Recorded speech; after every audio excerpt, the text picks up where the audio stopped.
Mr. Kgalema Petrus Motlanthe was the Deputy President of the Republic of South Africa from May 11, 2009 to 25 May 2014. He was the President of the Republic of South Africa from September 25, 2008 to May 9, 2009. As the Deputy President, in addition to any other functions that the President may assign to him, he has the following responsibilities. Mr. Motlanthe is the leader of government business in the National Assembly. He is the leader of the Anti-Poverty Program. He serves as a chairperson of the Energy Advisory Council. He is the chairperson of the Human Resource Development Council. Mr. Motlanthe is the chairperson of the South African National AIDS Council and in the International Relations and Cooperation.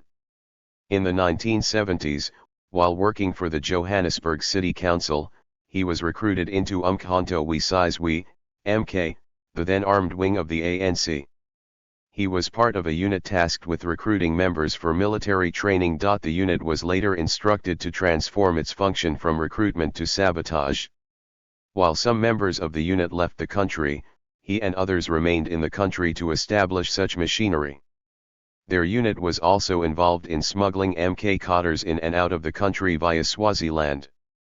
On April 14, 1976, Motlanthe was arrested for furthering the aims of the ANC and was kept in detention for 11 months at John Vorster Square in central Johannesburg. In 1977 he was found guilty on 3 charges under Terrorism Act and sentenced to an effective 10 years imprisonment on Robben Island. After his release in 1987, Mr. Motlanthe was tasked with strengthening the trade union movement in the country. To this end, he worked for the National Union of Mine Workers, NUMBER, as a national office bearer responsible for education. Among other things, he was involved in training workers to form shop steward committees. In 1990, when the banning on the ANC and other political organizations was lifted, Mr. Motlanthe was tasked with re-establishing ANC structures in the Gauteng province. In 1992 he was elected General Secretary of NUMBER, succeeding Cyril Ramaphosa, who had been elected Secretary General of the ANC. Mr. Motlanthe served 2 5-year terms as Secretary General of the ANC from December 1997 to December 2007. As Secretary General he was responsible for the overall operations of the organization and ensuring that all its structures, including the ANC Women's League and the ANC Youth League, functioned well. As Secretary General he was also responsible for the organization's international relations program, which entailed strengthening and consolidating relations with international political bodies and fraternal organizations in foreign countries. During the 2010 FIFA World Cup, Mr. Motlanthe led government's interministerial committee that oversaw South Africa's preparations for the hosting of the 2010 FIFA World Cup. He was the Deputy President of the African National Congress, ANC, from December 2007 until December 2012. South African politician who served as Deputy President of South Africa, 2009-14. He previously served as President of the country, 2008-09, and also served as Deputy President of the country's ruling party, the African National Congress, ANC, 2007-12. Motlanthe was politically active from an early age. He worked for the Johannesburg City Council when he was in his early 20s, and it was there that he was recruited into Umkhonto Sizwe, Spear of the Nation, the militant wing of the ANC. In 1976 he was jailed for 11 months for furthering the aims of the ANC, and he was found guilty of terrorism the following year. He was sentenced to a term of 10 years at Robben Island, the prison where Nelson Mandela had been incarcerated since 1964. Upon his release in 1987, Motlanthe joined the National Union of Mine Workers as Education Secretary and in 1992 became its General Secretary. Among his achievements were the creation of pension and education funds, as well as the enactment of a new wage scale that would soften the financial blow to mine workers when ore and diamond prices dipped. When the ANC was legalized in 1990, Motlanthe was tasked with the establishment of the organization in the Pretoria area, and he served as its first local chairperson. In 1997 he was elected Secretary General of the ANC, giving him a position in the party's National Executive Committee. During this time, Motlanthe served as a sort of ambassador for the ANC, both within South Africa and abroad. In December 2007 Motlanthe was elected Deputy President of the ANC, and Pres.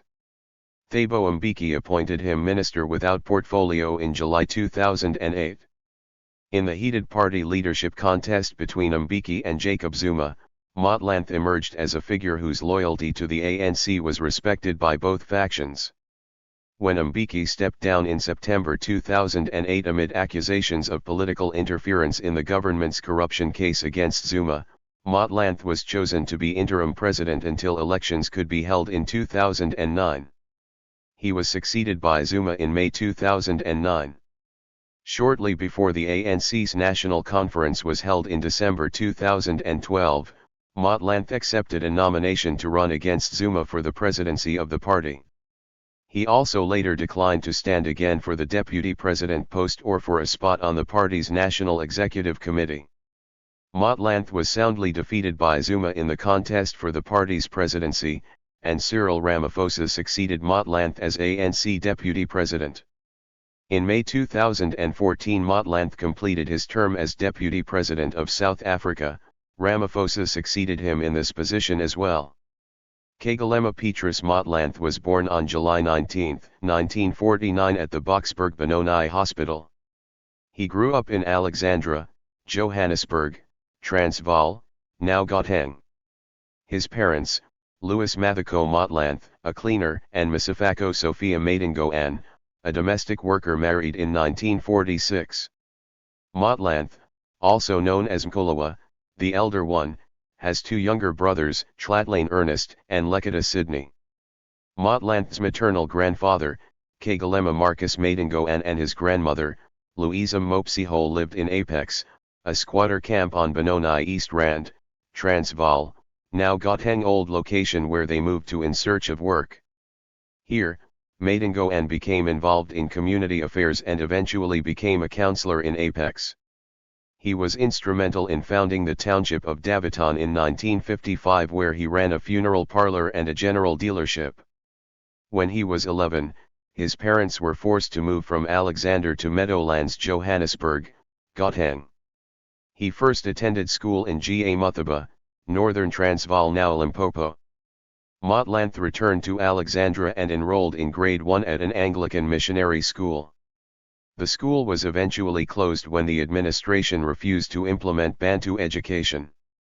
After this, he attended the Toto Meng Lower Primary School in Meadowlands and then went to Meadowlands Secondary School, walking several kilometers to and from school.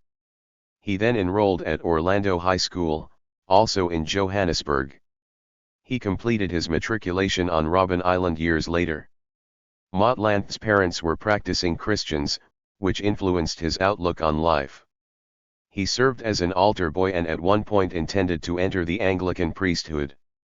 Family and friends described him as a gentle and kind person. He was a talented soccer player and even played professionally.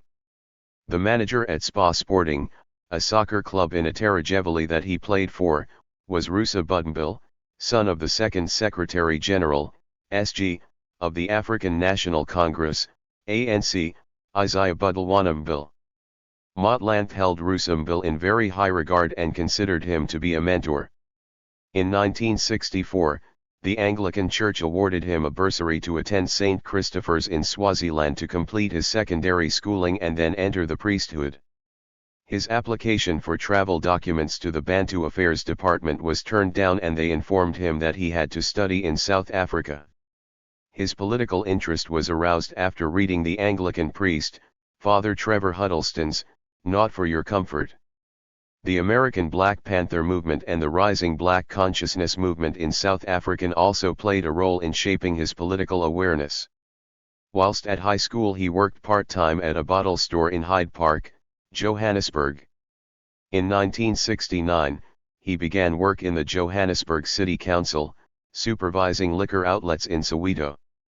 Stan Kosi, his closest friend and comrade, Sifiwe Nyanda, former Minister of Communications, and George Nene, Deputy Director General in the Foreign Affairs Department, also worked in this unit at various times. Together they later joined the ANC's military wing Umkhonto we Sizwe, MK. During the 7 years that he worked there, Motlanthe was able to engage in underground work such as going almost weekly to Manzini, Swaziland, couriering ANC recruits for military training. In 1975, he married Mapila Motlanthe, from Sophiatown. Motlanthe was a radiographer at Baragwanath Hospital, Soweto. The couple have 2 children, Kagiso and Kgalema. Motlanthe, Stan Kosi, Sifiwe Nyanda, and George Nene formed a MK cell around 1973. In 1974, Motlanthe went to Matola, Mozambique, where he attempted to contact the ANC. The cell began to explore routes from Mozambique and Swaziland to the ANC office in Tanzania. At the same time, he began taking people out of South Africa to Mozambique and Swaziland. The cell was so successful in the venture that they were never once caught. In 1975, the cell was instructed by the ANC to turn to sabotage. Joseph Nduli, the ANC's Natal, now KwaZulu-Natal underground leader, supplied the unit with explosives. Nduli was arrested on March 18, 1976. Under severe torture by the security police, Nduli was forced to reveal Stan Kosi's real name. In turn, Nkosi, under torture, disclosed Motlanthe's name. This led to him being arrested on April 13, 1976. Motlanthe was arrested under the Terrorism Act for MK activities, and he spent 11 months awaiting trial. Motlanthe, Nkosi, and Joseph Mosu stood trial in the Randburg Supreme Court. Motlanthe and Nkosi were found guilty of furthering the aims of a banned organization, the possession of explosives, and of having undergone training for sabotage. They were sentenced to 5 years on each charge to run concurrently, but were effective for 10 years. They were held at Leeuwkop prison, where they were badly beaten by white warders. On July 31, 1977, they were transported to Robben Island along with other prisoners. Motlanthe commanded the respect of his fellow prisoners and soon was involved in welcoming and orientating new prisoners to the island. He served on the political committee, which was responsible for political education of prisoners. He was responsible for the political study material, ensuring that he was able to source it and make it available for use. His relationships with prisoners from the different political parties were equally good, and this certainly elevated him in the eyes of all those with whom he shared incarceration. At the same time, he would challenge injustice when confronted. On the island, he once challenged a fellow prisoner to a fight when the perpetrator continued to bully fellow prisoners. The man was embarrassed and walked away. Motlanthe served on the disciplinary committee in the general cells on the island. He also chaired an inter-organizational structure that brought together all the different formations on the island. Under the repressive conditions, Motlanthe played a key role in keeping the spirits of the prisoners from flagging. He told jokes, he centralized the different sports committees into a more unified one with Nkosi, and he supported traumatized youngsters from the 1976 Soweto and the 1984 Vaal uprisings who came to the island. In 1979, he embarked on correspondence studies to complete his matriculation, followed by a course in carpentry. That same year he enrolled for a B.Com degree through UNISA, but for various reasons did not complete it. At the same time, he studiously devoured any political and other literature he came across. He learned to play the flute, and with the help of a manual, he eventually learned to read and write music. A prison board report of July 1984 showed that he had an unblemished disciplinary record. He rose above organizational conflicts and always subscribed to the view that each person was entitled to differing views on any matter. He valued the debates and education that took place, a key to his political life. An essay by Harry Gwila, Man and His Country, a basic introduction on Marxist materialist view of history and class struggle, played a huge role in Motlanthe's political education. Whilst on the island, he was recruited into the South African Communist Party, SACP. Gwila, apart from Govan Mbeki and Lawrence Fokonika, is said to have had the greatest influence on him, on the island. Little is known of his membership of the SACP. Following his election as Secretary General of the ANC in 1997, he pulled out of the SACP Central Committee but remained a member of the Dobsonville branch. He continued to be a member of the SACP until 2001, when he let his membership lapse. This decision was shaped by the potential problems of holding leadership positions simultaneously in the SACP and the ANC. On April 14, 1987, Motlanthe, Stankosi and others were released from Robben Island. He and Mapula then stayed at her parents' home in Meadowlands. On June 1, 1987, he began work at the National Union of Mine Workers, Number, as an education officer. He remained at Number for 10 years. Whilst at Number, he was elected as the first chairperson of the ANC's PWV, later Gauteng, region. In 1992, he replaced Cyril Ramaphosa as the acting General Secretary of Number. He worked hard with Walter Sisulu, whom he considered as a mentor, to defuse the political violence that was engulfing the country and in particular in KwaZulu-Natal. At the July 1987 COSATU Congress, Number chose Motlanthe to present its proposal that COSATU adopt the Freedom Charter. He was chosen because of his astuteness and ability to articulate the union's proposal. On August 9, 1987, Number embarked on the biggest strike in the history of the mining industry for 3 weeks. He soon realized that the theoretical ideas discussed on the island had to be adjusted to the harsh practical reality. The union tasked him with coordinating support through the long strike. Following the strike, he began conducting training for shaft stewards that at times kept him away from home for over a week, especially when he had to travel to the rural areas, staying in shacks or hostels. The course material he developed exposed miners to the harsh realities around them. He began a campaign highlighting health and safety issues through education.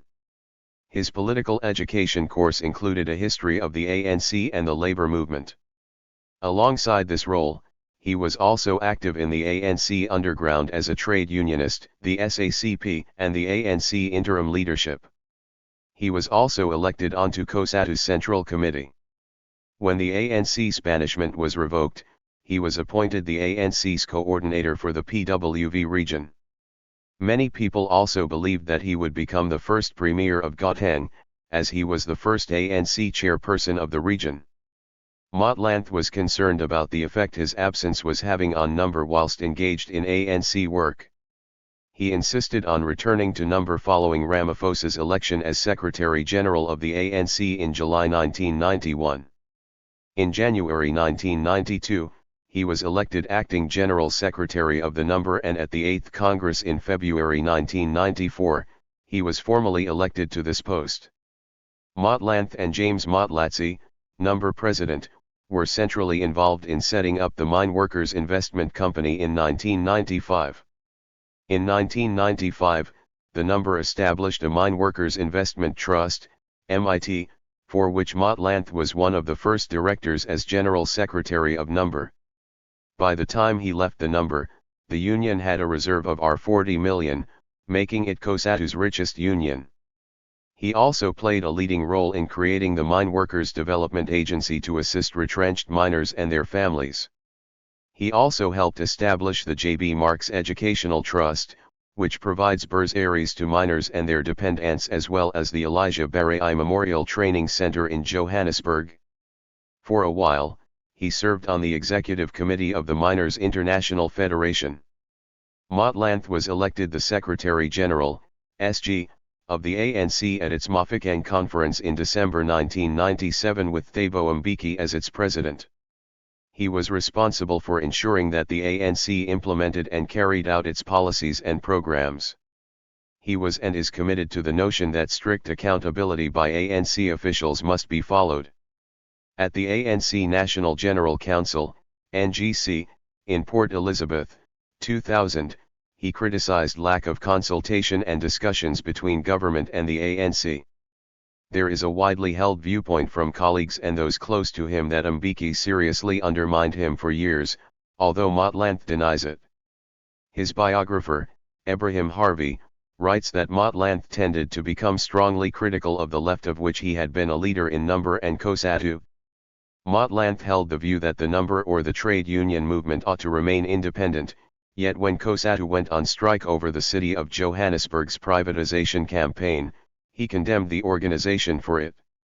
Over HIV/AIDS, Motlanthe is accused of regurgitating Becky's, now widely discredited, denialist's position. However, he changed his stance on ARVs following the government's decision of a mass rollout program.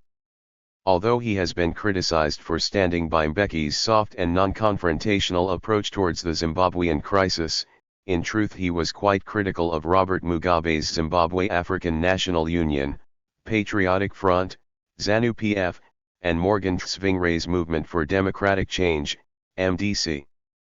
Motlanthe has also been critical of Mugabe's position on the Zimbabwean land question. In response to criticisms over his performance as SG of the ANC from 1997 to 2002, Motlanthe adheres to the principle that his main responsibility was to maintain the unity of the organization. His report to the ANC's 2002 Stellenbosch conference reflected serious problems besetting the ANC and government.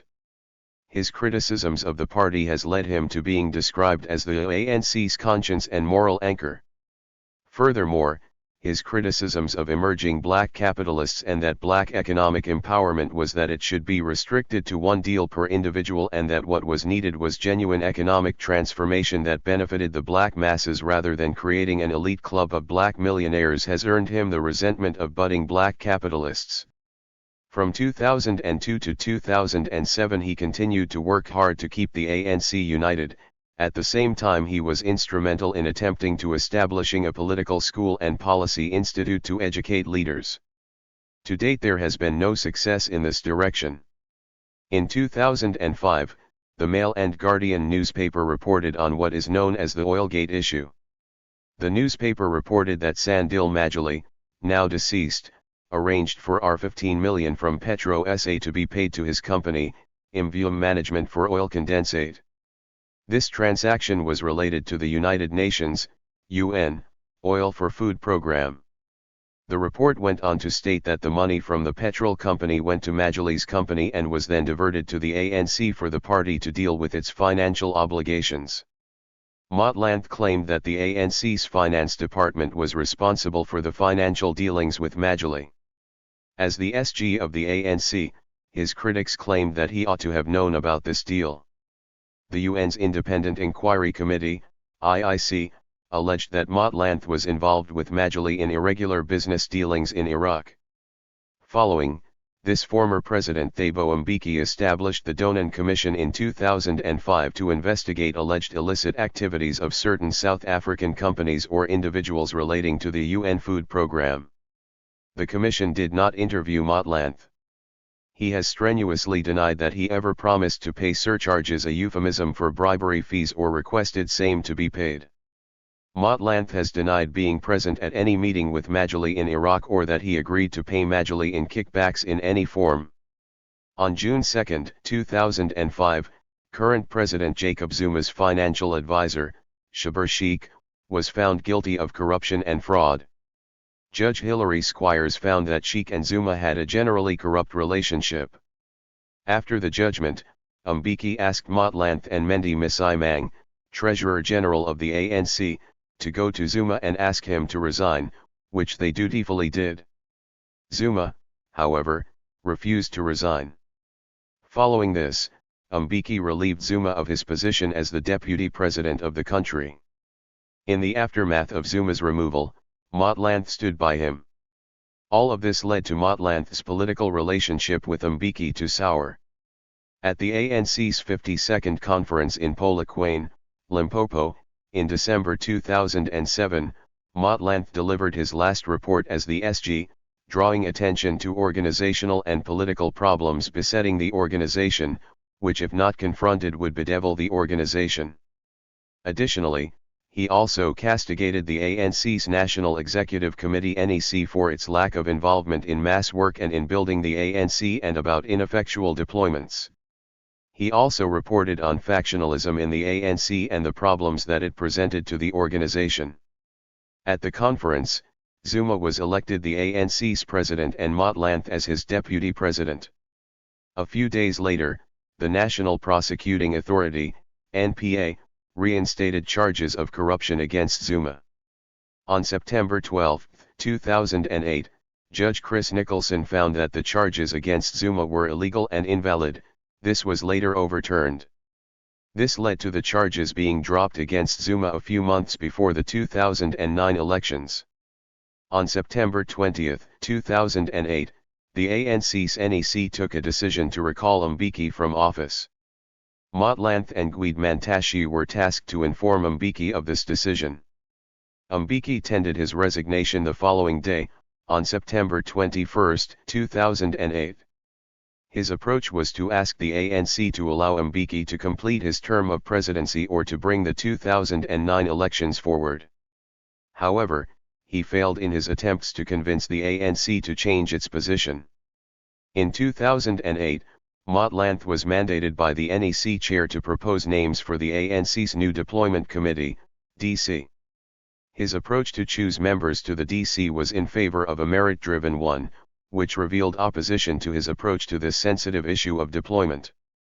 Some members of the African National Congress Youth League, ANCIL, and the Young Communist League, YCL, mobilized against him.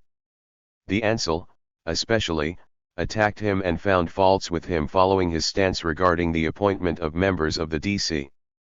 Following Mbeki's defeat at the 2008 ANC elective conference, the ANC deployed Motlanthe to the presidency, in spite of him Motlanthe being opposed to the move. He became an MP on May 20, 2008 and on July 12, 2008, he was sworn in as a minister. Motlanthe was installed as South Africa's third president on September 25, 2008. Motlanthe has had to deal with controversies, which undoubtedly embarrassed him. The media widely published a story that claimed that he had an affair with a 24-year-old woman. The journalist who broke the scandal about the alleged affair later admitted that it was untrue. During his brief tenure, Motlanthe had to deal with the Visipakoli matter. Visipakoli, the head of the NPA, was suspended by Mbeki in 2007. Just prior to this, Pakoli obtained an arrest warrant for the Commissioner of Police and head of Interpol, Jackie Selebe. The media speculated that Mbeki tried to shield Selebe. As president, Motlanthe recommended to Parliament that Pakoli be fired, even though the Fringinwela Commission of Inquiry advised otherwise. Motlanthe was widely criticized for his action by the parliamentary opposition and the media. He strongly denied that he succumbed to political pressure from the ANC. In 2010, South Africa hosted the World Soccer Cup. As part of the celebrations, the South African World Cup Committee asked South Africa's 3 Nobel Peace Prize laureates, Archbishop Desmond Tutu, former President F.W. de Klerk and Nelson Mandela, to invite the Dalai Lama, of Tibet, as a guest. The Dalai Lama applied for a visa to enter the country, but he was refused entry by the Department of International Affairs, and Motlanthe supported this decision. Motlanthe believed that since the Dalai Lama's visit coincided with the 50th anniversary of the Tibetan uprising and would create serious problems between South Africa and China. This controversial stance was roundly criticized by the media, the 3 Nobel winners and civil society, but this had no effect on the outcome. In 2008, Tutu and de Klerk petitioned Motlanthe to set up a commission of inquiry into the scandal-ridden and controversial arms deal saga. Motlanthe did not do so and was again roundly criticized. Another issue, for which he was heavily criticized by both the parliamentary opposition and civil society, was the disbanding of the Directorate of Special Operations, DSO, also known as the Scorpions, in 2009. The ANC decided to merge the Scorpions into the South African Police Services. The disbanding of this unit had to comply with constitutional procedures, which was a lengthy process. The ANC criticized him for delaying the legislation that would terminate the Scorpions, but eventually he signed into law its demise. Even though the due constitutional process was followed, the official opposition believed that the long process was a ploy by the ANC to protect its own corrupt officials in government. The South African Broadcasting Corporation (SABC) bill, which dealt with how SABC board members were appointed and fired, was passed by Parliament in 2008. Once more, Parliament's opposition parties objected, claiming that the bill held the board accountable to Parliament and could thus effectively be fired by Parliament if it did not affect Parliament's wishes. In this way, they claimed, that the SABC could not be an independent entity. Again, the ANC was eager for the bill to be passed quickly. Motlanthe signed the bill only after he was convinced that certain provisions, which were unconstitutional, were brought in line with the Constitution. Another major crisis that confronted Motlanthe was the Telkom/Vodacom deal. The state telephone provider, Telkom, announced its sale of 15% of its stake in Vodacom, a mobile phone operator. Motlanthe only signed the deal when he was guaranteed there would be no retrenchments of workers as a result. Again, he was subjected to criticism from the trade unions and from the media over the deal that he signed, even after he was satisfied that there was to be no job losses. Motlanthe had no ambition to occupy any government position in the 2009 elections. His aim was to ensure that the new president is properly inaugurated. For Motlanthe, the ANC came first. That Zuma chose Motlanthe for the position of deputy president, in spite of him having no ambitions to run for any position, spoke volumes of the Motlanthe's reputation. The ANC adopted a resolution at its Polokwane conference to introduce a statutory media appeals tribunal. Again, there was a huge outcry from the public and a much publicized debate in the media. The ANC and the SACP argued in favor of the tribunal. The fact was that the media had not grasped that this was not an ANC decision to impose a tribunal, but for Parliament to investigate if it was possible and desirable, in the light of the ANC's concerns. Again, Motlanthe adopted a conciliatory approach and adopted the position that it was desirable for the media to put in place self-regulatory mechanisms. Some in the ANC were not happy with this approach. The South African National Editors Forum, SANEF, decided to establish the Press Freedom Commission in an attempt to maintain self-regulation. The Protection of State Information Bill, POSIB, another highly contentious issue, was strongly opposed by the official opposition, media, and the public. The ANC rejected the inclusion of a public interest clause in the bill despite strenuous opposition from all sectors of society. When the ANC rejected the public inclusion clause, Motlanthe argued that the clause does not exist anywhere in the world. He also urged the ANC not to ram the bill through Parliament. However, after strenuous objection from various quarters, the ANC's MPs passed the Protection of State Information Bill, with proposed amendments, in the National Council of Provinces in December 2012. Another controversial issue into which Motlanthe was unwittingly dragged into was the Iran helicopter deal, which was published in the Sunday Times of March 2012. The paper stated that Umkhonto, Motlanthe's partner, was involved in a R104 million bribe to obtain support for a South African company attempting to sell helicopters to Iran in violation of sanctions. The company's director stated that he had met Motlanthe, although the deputy president denied this. In an attempt to clear his name, he took the matter to the public prosecutor to investigate. The public prosecutor's report did not implicate him or Umkhonto. As deputy president in Zuma's cabinet, he has a punishing workload and schedule, which he manages to attend. Deeply respectful of both colleagues and members of the opposition, he has won the deep respect of all who have encountered him. He is deeply pained by people going into Parliament and then engaging in acts of corruption. In this respect, he can be quite critical of his own party. Following Zuma's election in 2009, the ANCIL and Julius Malema drifted apart. Zuma owed much to Malema and the ANCIL for his success in being elected as the head of the ANC in Polokwane. At one stage Malema declared that he was prepared to kill for Zuma. However, by 2008, Motlanthe warned that Malema and Ansel leaders were to be reined when they behaved unacceptably. Motlanthe himself had been at the receiving end of the Ansel and Malema criticisms. Tension between Zuma and Malema was exacerbated following the public sector strike in 2010. Following Malema and the Ansel's attack on the Botswana government, he, and other leaders, were expelled from the ANC. Motlanthe felt that Malema ought not to have been expelled but rather the ANC should have engaged with the errant Ansel members. Malema was expelled from the organization in 2011. Motlanthe has been nominated for the positions of President, Deputy President, and NEC member of the ANC at its forthcoming National Elective Conference in December 2012, at Mangaung, Free State. Media reports state that Motlanthe will be standing for election at this conference. Thank you for watching this video.